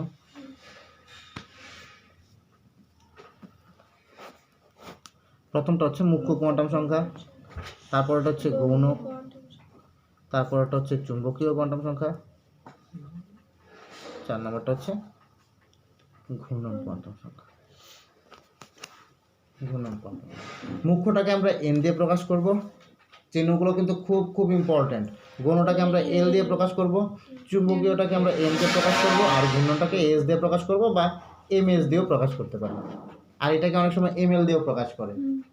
ঠিক আছে, তো তোমরা এইটুক এই এন এল এম এস দিয়ে মনে রাখবে, সুবিধা হবে তোমাদের। ঠিক আছে, আর এটাকে আমরা এম এলও লিখে দিই যদি কোথাও এম এল দেওয়া থাকে, চুম্বকীয় কোয়ান্টাম সংখ্যা। ঠিক আছে, তাহলে মুখ্য কোয়ান্টাম সংখ্যা কত? এন। এনের ভ্যালুগুলো কত হতে পারে? 1 2 3 4। 1 হচ্ছে কার জন্য? কে এর জন্য। এল এম এন, তারপরে এভাবে চলতেই থাকবে, যতগুলি কক্ষপথ আমরা পাবো। আর গৌণ কোয়ান্টাম সংখ্যা কী কী হতে পারে? গৌণ কোয়ান্টাম সংখ্যা 0 থেকে শুরু হবে, 0 থেকে শুরু করে n-1 পর্যন্ত। এটা কিন্তু অবশ্যই মনে রাখবা। তাহলে 0 থেকে শুরু করে কত পর্যন্ত? n-1 পর্যন্ত। চুম্বকীয় কোয়ান্টাম সংখ্যা এটা কি হবে? এটা -l থেকে শুরু হবে। এই যে l এর যে মানগুলি আসবে, এই l -l থেকে শুরু করে শুরু, তারপর 0, তারপরে +l পর্যন্ত। আর ঘূর্ণনটা খুব সহজ, এটা হচ্ছে একটা প্লাস হাফ আর একটা মাইনাস। একটা হচ্ছে ক্লকওয়াইজ ডাইরেকশন আর একটা হচ্ছে অ্যান্টি ক্লকওয়াইজ। একটা ক্লকওয়াইজ, একটা অ্যান্টি ক্লকওয়াইজ। ঠিক আছে, তাহলে এইভাবে আমরা একটু প্রথম থেকে লিখি। তাহলে মুখ্য কোয়ান্টাম আমাদের এন, যার ভ্যালু হচ্ছে 1 2 3 4, যেটা কি এলিমেন্ট কক্ষপথ আমরা জানি। গৌণ কোয়ান্টাম সংখ্যা বলছে এটাকে আমরা এল দিয়ে প্রকাশ করছি। এই এল এর মান হবে 0 থেকে শুরু করে n-1 পর্যন্ত। ঠিক আছে, আর টোটাল সংখ্যাটা কত হবে? টোটাল সংখ্যাটা হবে এন। টোটাল সংখ্যা কতগুলি হবে? এন সংখ্যা। এন যতগুলি হবে গৌণ কোয়ান্টাম সংখ্যার মানও কতগুলি হবে? ততগুলিই হবে। আর চুম্বকীয় কোয়ান্টাম সংখ্যার টোটাল মান কতগুলি হবে? টোটাল সংখ্যা হবে 12 + 1। ঠিক আছে, মনে থাকবে। তাহলে মুখ্য কোয়ান্টাম সংখ্যা হচ্ছে আমাদের এন, গৌণ কোয়ান্টাম সংখ্যা এল, যার মান হচ্ছে 0 থেকে n-1 পর্যন্ত। চুম্বকীয় কোয়ান্টাম সংখ্যা যার মান -l থেকে শুরু করে 0 এবং তার থেকে +l পর্যন্ত। আর কিসের n স্কয়ার? ছিল না, কোথায় আবার n স্কয়ার ছিল? আমার তো মনে হচ্ছে না কোথায় n স্কয়ার ছিল।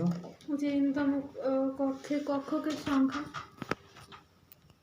না,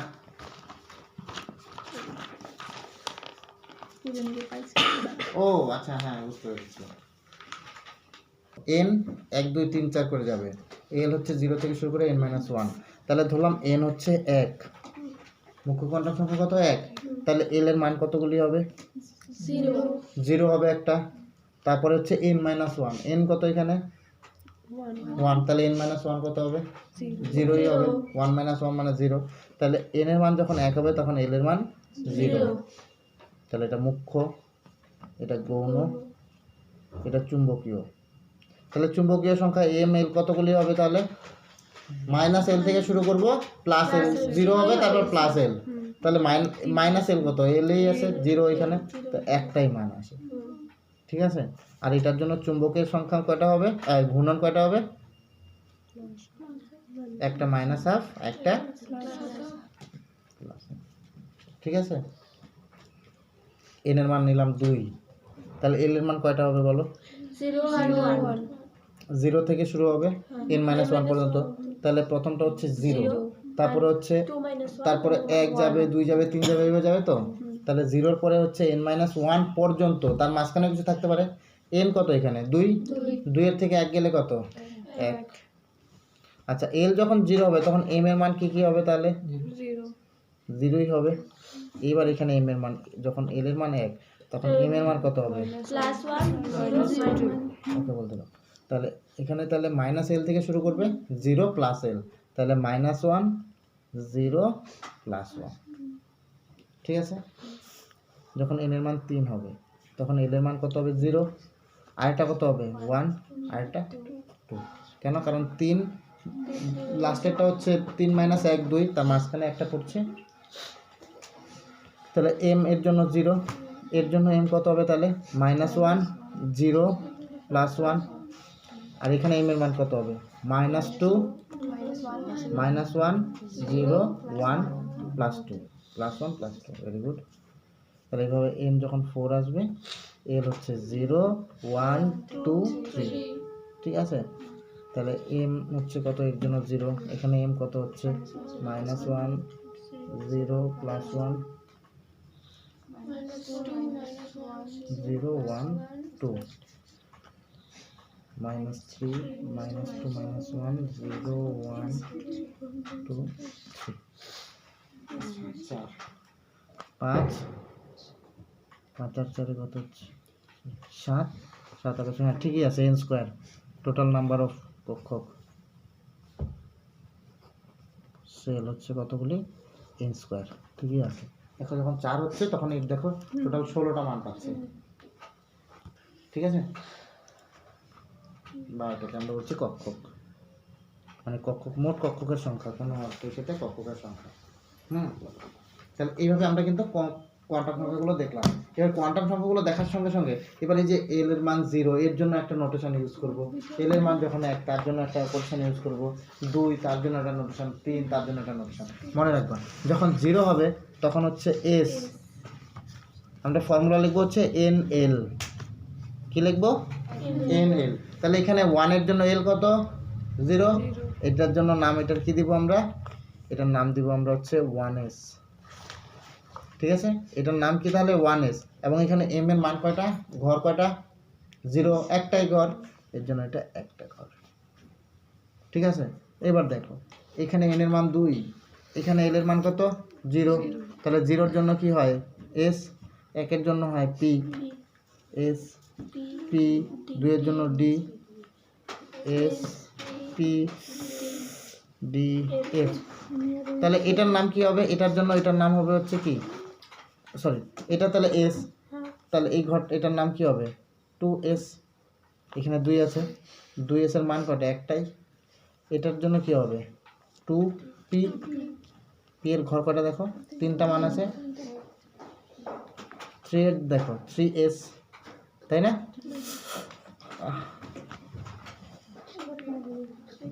পুরো অ্যাটাক চলছে একদম। দেখেন 5টা মান, হ্যাঁ 5টা ঘর। উফ জ্বালাই ভালাচ্ছে গো, এত মশার কামড় বোধ আমি এত মশার কামড় বোধ আমি স্টেশন ছাড়া আর কোথাও খাইনি। দেখো এর মান কয়টা?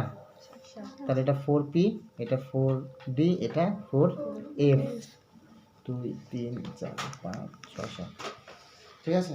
আর প্রত্যেকটা ঘরে কয়টা করে ইলেকট্রন থাকবে?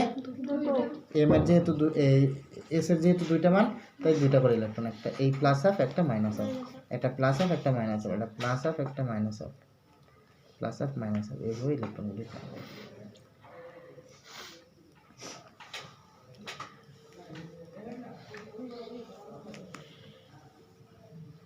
একটা করে ম্যাক্সিমাম তাহলে 2টা করে ইলেকট্রন থাকবে, মানে কিছু না কিছু বাধকতা থাকবেই পড়ানোর সময় দেখি। আচ্ছা একটু কথা বলতে ভুলে যাবো, পরে বলছি। ম্যাক্সিমাম থাকে 6টা, 3টা ঘর, ইলেকট্রন কয়টা থাকতে পারে? 6টা। তাহলে পি এর, তাহলে এস এর ম্যাক্সিমাম ইলেকট্রন ক্যাপাসিটি কত? ক্যাপাসিটি হচ্ছে 2। যে কোনো পি এর ম্যাক্সিমাম ইলেকট্রন ক্যাপাসিটি কত? 6। ডি এর ম্যাক্সিমাম ইলেকট্রন ক্যাপাসিটি কত? 10। এফ এর ম্যাক্সিমাম ইলেকট্রন ক্যাপাসিটি হচ্ছে কত? 14। কোথায় আমি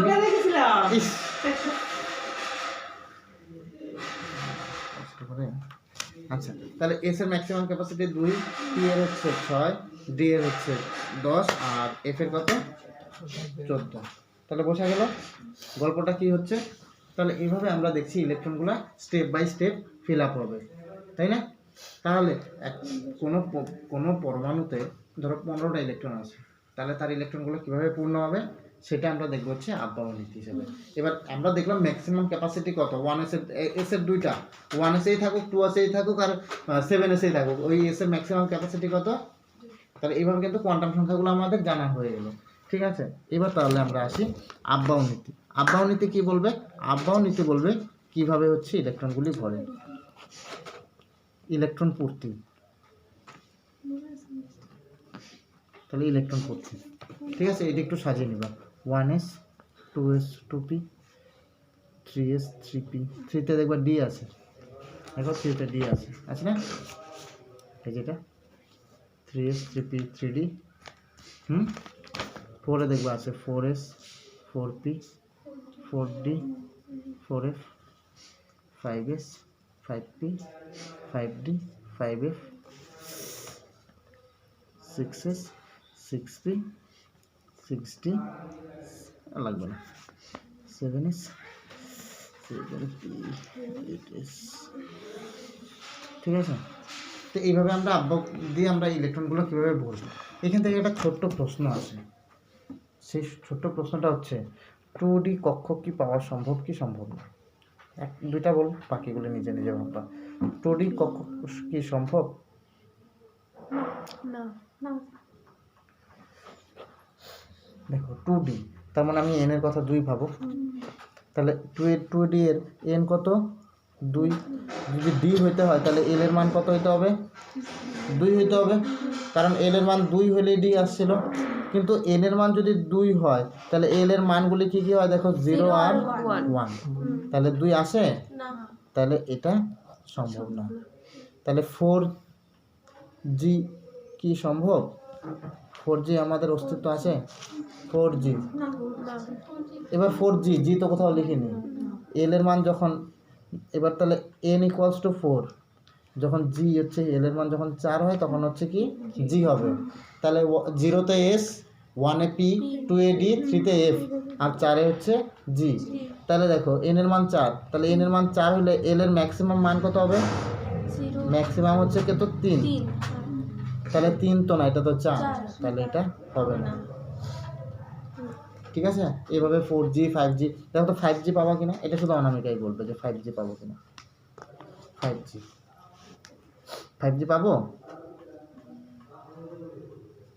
তাহলে এখানে দেখো এন কত 5, জি এর জন্য এল কত হয় 4, তাহলে এন যদি 5 হয় তাহলে এল 4 হতে পারে, কারণ 1 কম হবে, তাহলে এটা পসিবল। ঠিক আছে, তাহলে এইভাবে ইলেকট্রন পড়তে থেকে মনে আছে তো? বলো তো 4s আগে না 3D আগে? 3D না, 4s না 3D আগে? ব্যথা লাগছে? না, ব্যথা লাগে নাই? 4s আগে না 3D আগে? 4s আগে ইলেকট্রন ঢুকবে না 3D তে? অনেক দূরে মারি দিচ্ছি, ব্যথা লাগেনি তো সত্যি? না, না, ভয় পেয়ে গেছি। আচ্ছা, তাহলে আমরা দেখবো হাবভাব হিসাবে, ঠিক আছে, যে ইলেকট্রনগুলো কীভাবে পড়বে। তাহলে সবার প্রথমে বাচ্চাগুলি ছোটো ক্লাসে উঠতে হবে, আস্তে আস্তে স্টেপ বাই স্টেপ উপরের ক্লাসে যাবে। তাহলে হচ্ছে প্রথমে নিম্ন শক্তি থেকে উচ্চ শক্তিতে যাবে, তাই না? নিম্ন শক্তি থেকে এটা হাবভাব। দেখো এটা কীভাবে আমরা বলবো, সব আমরা এইভাবে আসবো, কোনাকুনি আসবো, তাহলে এইভাবে আসবো, এসে আবার ঘুরে তারপরে আসবো, এভাবে আসবো, অনামিকা বলবে, বাকিরা শুধু দেখো, আর বাকিদের মায়ের খাওয়ার জন্য প্রস্তুত হও। ঠিক আছে, এইভাবে তাহলে বলো সবার আগে কি আছে? সবার প্রথমে কোথায় ইলেকট্রন ঢুকবে? 1s, তারপরে 1s এর থেকে শক্তি বেশি 2s, তারপরে 2p 3s 3p 4s 3d 4p 5s, বাকিটা বাড়িতে নিজে করবে। ঠিক আছে, মনে আছে?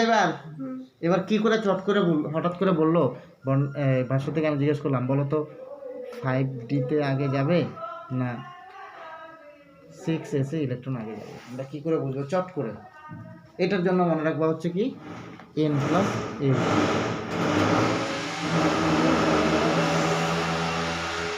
এটার জন্য মনে রাখবা কি n প্লাস l রুল।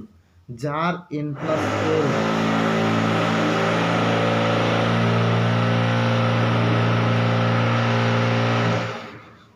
সেটির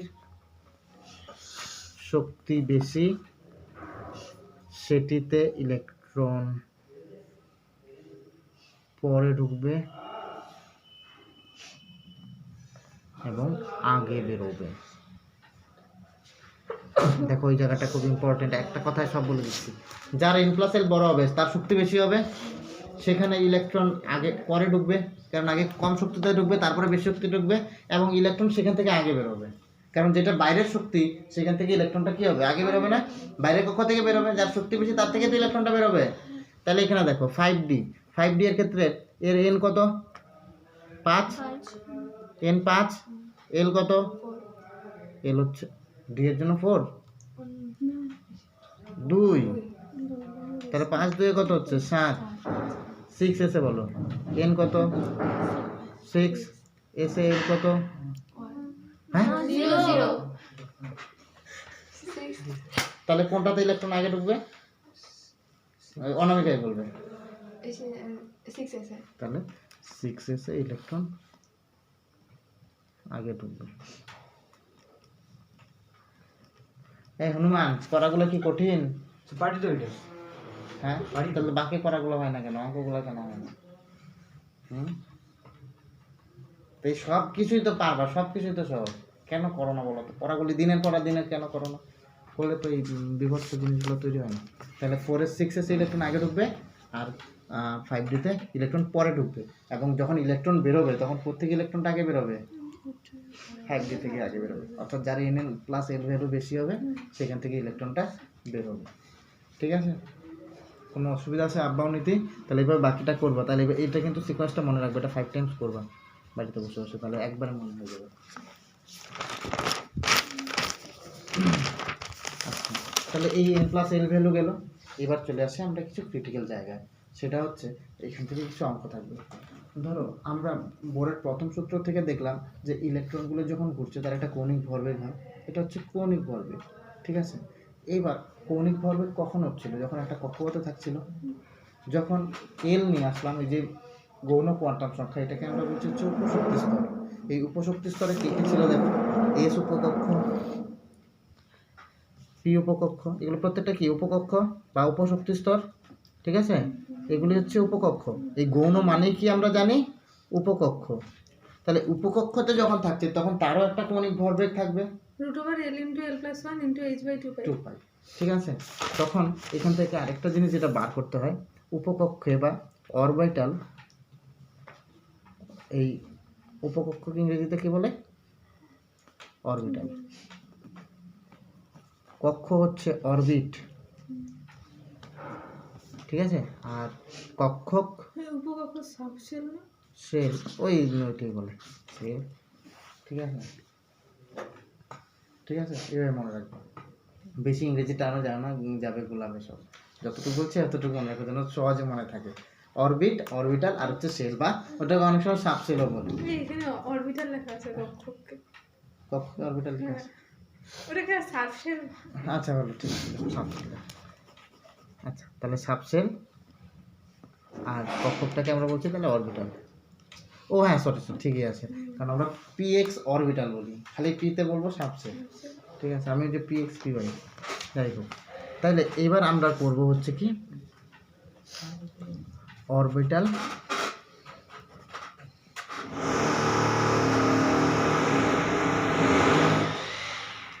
angular momentum, angular momentum.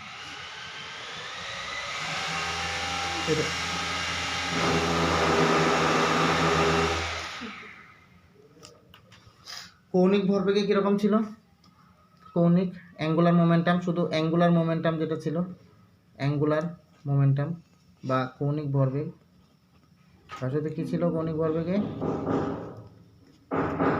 n × h/2π, তাই না? কিন্তু যখন অরবিটাল অ্যাঙ্গুলার মোমেন্টাম বলছিল তখন l × l+1। ঠিক আছে, মনে থাকবে। বললো একটা অজানা কক্ষক সাবসেলের বললো যে অরবিটাল অ্যাঙ্গুলার মোমেন্টাম হচ্ছে √h/π।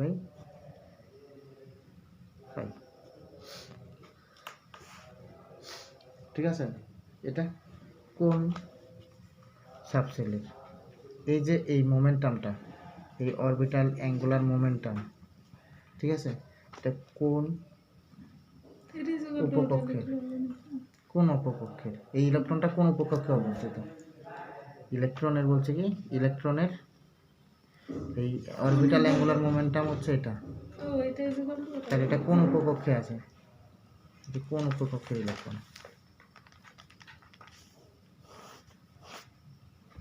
তাহলে √h/2π। ঠিক আছে, তাহলে আমরা ফর্মুলা জানি, আমরা কি জানি, আমরা জানি √L × L+1 × h/2π সমান সমান কত, এটা আমরা এটা জানতাম, এটা তাহলে দেওয়া আছে কিন্তু এটাই দেওয়া আছে, তাহলে h/π কি হয়ে গেল, আউট হয়ে গেল, তাহলে √L × L+1 সমান সমান আমরা কি পাচ্ছি, নিচে টু আছে, হ্যাঁ টু আছে না, তাহলে এখান থেকে আমি ভ্যালুটা নিতেই উপর করছি, √L × L+1 সমান সমান 2√2। নিচে নিয়ে নিলে বেশি সহজ হ্যাঁ, ওর নিচে রুটটা নিতে হবে, বোথ সাইড স্কয়ার করে দিলেই হবে। তাহলে L × L+1 সমান সমান হচ্ছে কত, এটা একটা নাওটা ভুল হচ্ছে, এখন আবার এসে সেই ধরে আমার নিতেই ভুল করছে, এটা হবে না, আসবে না,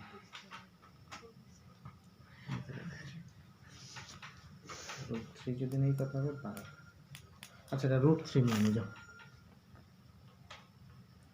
√3 তাহলে √3 তাহলে √3 তাহলে এটা কত আসতেছে 12, তাহলে L² + L সমান সমান হচ্ছে কত 12, তাহলে L² + L - 12 = 0, তখন একটা পাচ্ছি আমি হচ্ছে L+4, তাই না,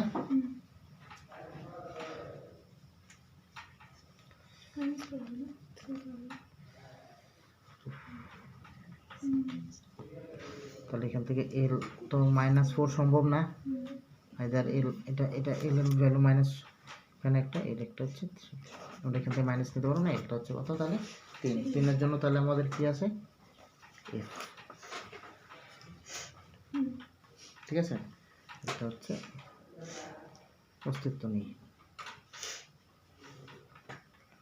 এইভাবে বিভিন্ন ভ্যালু দিয়ে আসবে অরবিটাল অ্যাঙ্গুলার মোমেন্টাম দিয়ে, তাহলে সেই ইলেকট্রনটা কোথায় আছে, এফ এ আছে, ঠিক আছে, ঋতিকা বুঝতে পারছো না, উপর দিয়ে যাচ্ছে অঙ্ক আছে কিন্তু, এটা গেল একটু টাফ, ঠিক আছে, তাহলে এই গেল হচ্ছে আমাদের বিভিন্ন বিষয়গুলো, আর কি কি রুল বাকি রইল, খুব ইম্পর্টেন্ট জিনিস, পাউলিং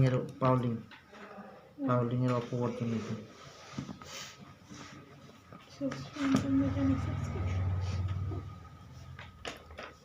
কোয়ান্টাম মেকানিক্সে কোনটা জানতে হয় তোমার বলো তো, কোনটা লাগবে তোমার, ওই যে ওটা একটাই তো আছে স্ক্রজিনডার, হ্যাঁ ওটা ওই যে সেটা ফর্মুলাটা হ্যাঁ বললাম, ফর্মুলাটা বলছি মনে করতে, আচ্ছা পাউলির অপবর্জন নীতি, অনেকগুলি তত্ত্ব বলছে কিন্তু আজকে একদিনে 1 মাসে ক্লাস করাচ্ছি, পাউলিং এর অপবর্জন নীতি, ভিডিওতে খুব ডিটেইলসে বলা আছে। হ্যাঁ পাউলিং এর অপবর্জন নীতি কি বলছে, পাউলিং এর অপবর্জন নীতি বলছে যে দুইটা লোককে যদি আমি খুঁজতে বেরোই, দুইটা লোকের অ্যাড্রেস এক কখনোই হতে পারে না, দুইটা একই লোক তার অ্যাড্রেস কখনো এক হবেই না, তাই তো, কেন স্যার আমরা আমার বাড়ি যদি কেউ জিজ্ঞেস করে আর আমার বাবার বাড়ি যদি কেউ জিজ্ঞেস করে তো একই হবে, তোমাদের দুজনের নাম কি,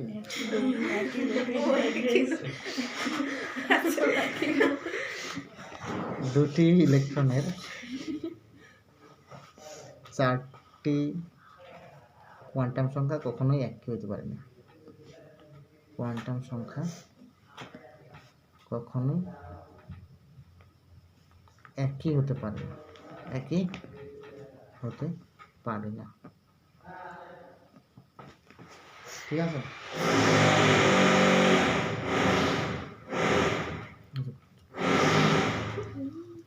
আচ্ছা দুটি ইলেকট্রনের 4টি কোয়ান্টাম সংখ্যা কখনো একই হতে পারে না, বললো একটা ইলেকট্রন আছে 4s এ, আরেকটা ইলেকট্রন আছে 4p-তে।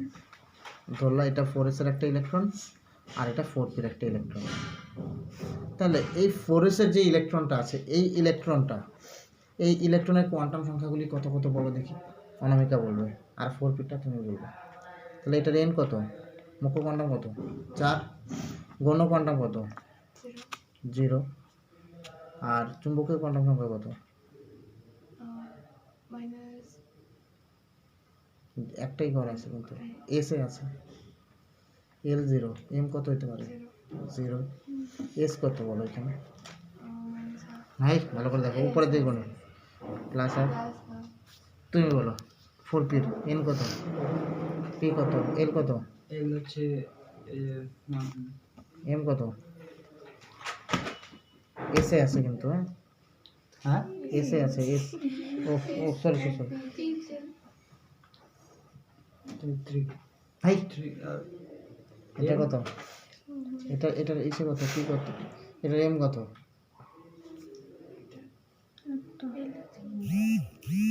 -1 0 প্লাস 1 ঠিক আছে। তাহলে এর কত m -1 আর s কত প্লাস আর, দেখো 4s এর একটা ইলেকট্রন নিলাম, 4p এর একটা ইলেকট্রন, 4 নাম্বার কক্ষপথেরই উপরের দিকে দেখো এই দুইটা নাম্বার কিন্তু গন্ডগোল হয়ে গেল। তুমি 4p এর দুইটা ইলেকট্রন নিয়ে ভাবো, 4p একটা, এই একটা ইলেকট্রন, 4p এর এই একটা ইলেকট্রন, এই একটা ইলেকট্রন। দেখো 4p এর এই দুইটা ইলেকট্রনের কোয়ান্টাম সংখ্যা আলাদা, দেখো চারটা কোয়ান্টাম সংখ্যা আলাদা হবে।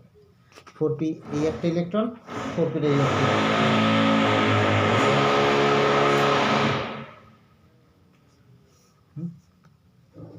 m equals to 4, l হচ্ছে 1, m হচ্ছে -1, s হচ্ছে প্লাস আর।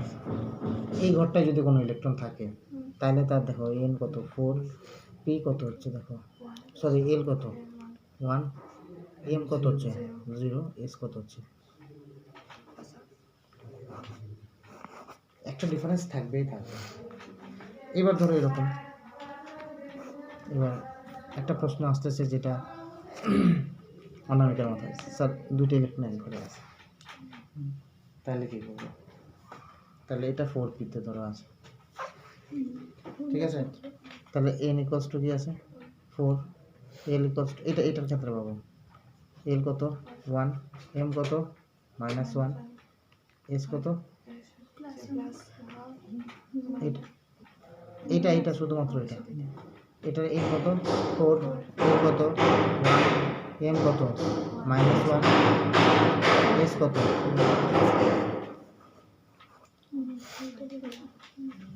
একই ঘরে আছে, তারপরেও দেখো দুটো আলাদা, ঠিক আছে। হয়ে গেল। আর বাবা স্যার যাবো না, থাক না না যাইতে হবে, না না ধরুন বাড়িতে এনসিআরটিটা করে দিই। এবার হুন্ডের সূত্র, আর বেশি কিছু নাই তো, এই লাস্ট হুন্ডের সূত্র, আর অরবিটালের শেপটেড নোট ফুট করে করাবো। ও না অডিও পড়বো স্যার, অডিও পড়বো, হ্যাঁ ওটা ও লাগবে। অরিও পড়বোটা আছে। আর ওই শ্রোডিঞ্জার থেকে যে কোশ্চেনগুলো দিচ্ছিলাম, তাহলে এটা কালকে বলি, অঙ্কগুলোর পরে কালকে একদম আজকে সম্ভব হলে বলুন, তাহলে আমি যাবো না।